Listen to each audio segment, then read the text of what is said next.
Psychologue atypique, épisode 87.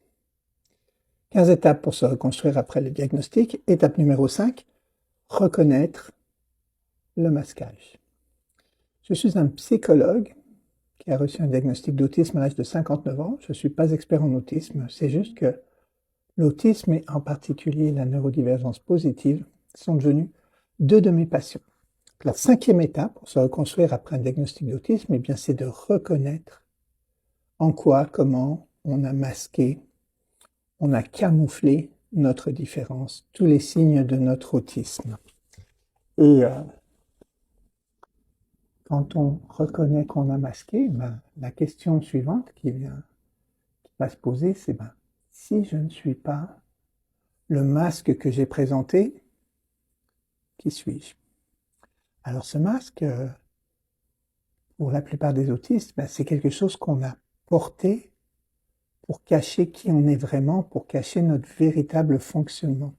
À la différence de certaines autres difficultés du soi, où c'est plutôt on ne sait pas qui on est, où on n'est personne, pour la plupart des autistes, on sait qui on est, on sait comment on fonctionne, même si avec le temps on l'a oublié, ou on l'a tellement masqué, on l'a tellement caché, ou parfois même on s'est créé une promesse d'identité dans le masquage, cette promesse qui est traduite par l'expression anglaise « fake it until you make it », fais semblant jusqu'à ce que tu y arrives.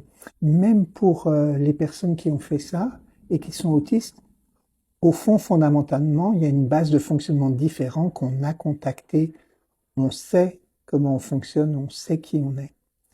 Mais ça va être pas si facile que ça d'y retourner. Donc, comprendre toutes les manières dont on a appris à masquer, puis c'est quelque chose d'extrêmement subtil, qui prend plein de formes selon les contextes. On se masque aussi parfois à nous-mêmes.